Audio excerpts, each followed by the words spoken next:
Ghana Models Fashion Show. Muslimah Ghana Models Fashion Show. Muslim. You know, there's a show that happened a few years ago, and a lot of people had a lot of problem with the issue, with the show. You understand why? Because they titled it Miss Muslimah Ghana, and a lot of people felt that this is not a true representative of a Muslimah. Displaying yourself in public is not no. So they had problems with, you know, the way they display themselves and the ideology behind it. You understand, and the way it is being conducted. And so a lot of people came with conclusions that this is haram, this is, you know, so this is devilish. Some even people even say this is satanic, this is, you know, a lot of conclusions. So the title used to be Miss Muslimah Ghana. So the people realized, okay, because we use the name Muslimah, that is why you have problems, right? Okay, we are taking the Muslimah out. Now currently the show now is Ghana Modest Fashion Show. I hope I'm correct. I'm with you. The name Muslimah is not inside. So how then do you talk? You understand? But the point is that when you look at a video, you realize that the motive of the Miss Muslimah Ghana and the Ghana Muslim Fashion Show is still the same, because it is still dealing with the same audience. Now take a look at this video. The Ghana Modest Fashion Week is about modest fashion. Kanda ati shiri, kanda zamu gaga mawasaba ba cikin shirin mu. Da zamana kama mun bi shi akan anyan da ya kamata a musulma ko a musulmi yayi shiri. Mu change narratives nan da ya kamata mu change cikin communities mu, because yau muna da problem da ake cewa in ka je aiki ba bar musulmi musulma ta yi hijabin ta je aiki. These are some of the things da damu yin da zai bar su san kama ba hijabin nan ka da ba kayan ka style shi kan da ya kamata ka je aiki. Ba wai don ana sa baya sai sa a baya da mu doki mu je aiki da shi ba, mu bari su san kama mu muna da class, muna da taste, muna da fashion cikin mu. So basically, if your problem was with the name, why they use the name Muslimah inside, and therefore that is not according to Muslimah or Muslimah perspective according to Islam, okay, they've taken the name out. If we no pass, we must repeat class. So that should solve the problem. You understand? But I think that the issue should not just be the name, why they use the name Muslimah inside. So because if that was your entire issue, then they've taken the name out. You don't have any fight or any conversation about this current one again. But what I am thinking is that whether you use the name Muslimah or not, you are still using the same audience. You are still using the same contestant. They are all Muslims. They are Muslim ladies. So I think the same thing needs to be followed. So gone were the days when people, you know, used to attack people, say this is not, this is against Quran, this is against Hadith, this is haram, this so on social media, and then, you know, they just rant, this is devilish, this is satanic, and then that's all. Now we talk. But the question is, after doing all this, does it change the people? You understand? Last year, I realized that a lot of people really attacked them on social media. But let's question ourselves. Did it really make any impact? If we are going to go the same way again, will it really make any impact? A different route need to be used. I realized, according to my later research, I realized last year some people followed up on them, trying to give them suggestions and help them out to do it Islamically all right, but it looks like they didn't really pay attention to the people, you understand? So I think that, you know, we still have to follow the same trend and see how this could be done. But before that, there are a few things we need to understand. So first, I think that we need to blame ourselves. Oh yes, we actually need to blame ourselves for not educating our sisters and our daughters really well about Islam. That Islam is totally complete. It has its own set of rules that we must comply by it. You know, there's no such thing like innovation like this. No, there's nothing like that.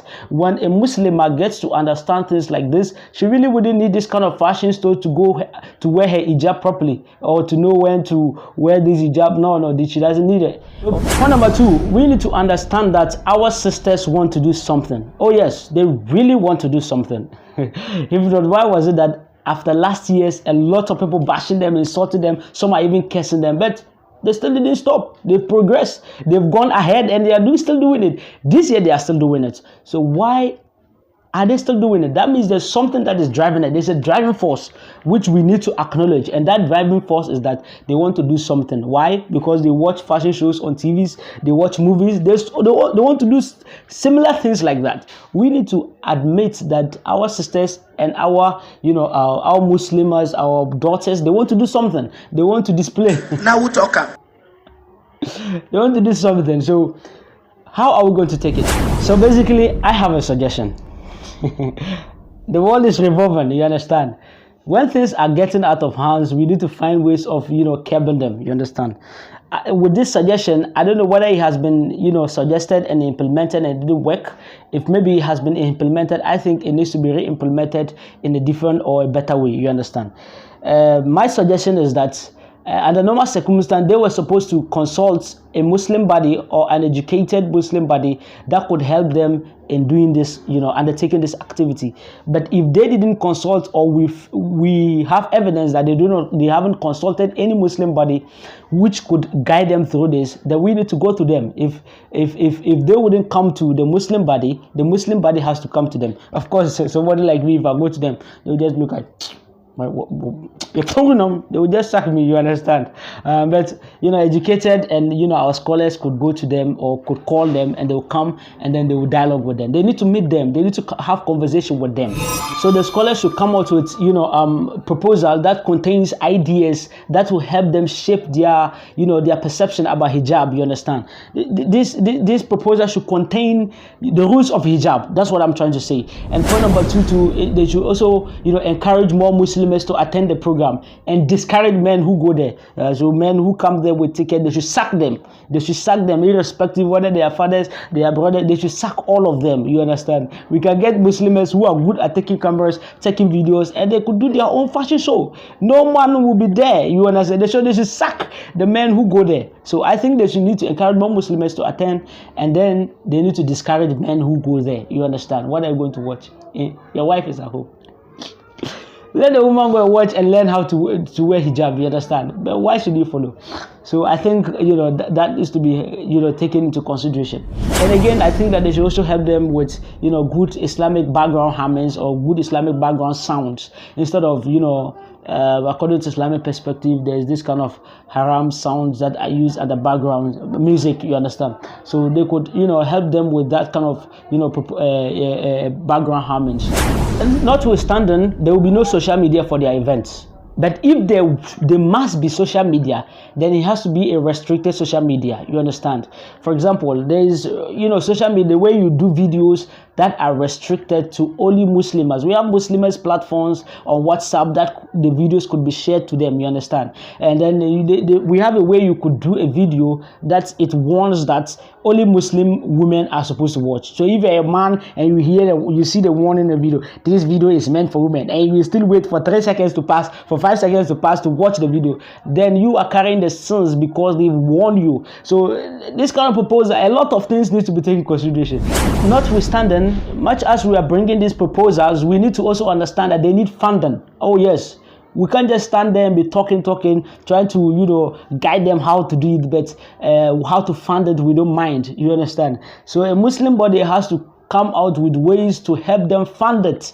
When they fund it, that point you can have yourself to bring all these suggestions, and they too, inshallah, they'll comply, you understand? But if you don't support them with finance, you just want to also just give guidance with no support, on the other hand, it's going to be difficult for them to listen to us, to listen to you, because I'm not a scholar. And so what I'm just trying to, these are just few suggestions that I am bringing on board, and then this to me, they are typical, and then after I do some small thinking, that I'm bringing this on board. Unless this entire thing is regarded by scholars as bid'ah, then in that case so if this is your first time, don't forget to subscribe. Assalamu alaikum wa rahmatullahi wa barakatuh.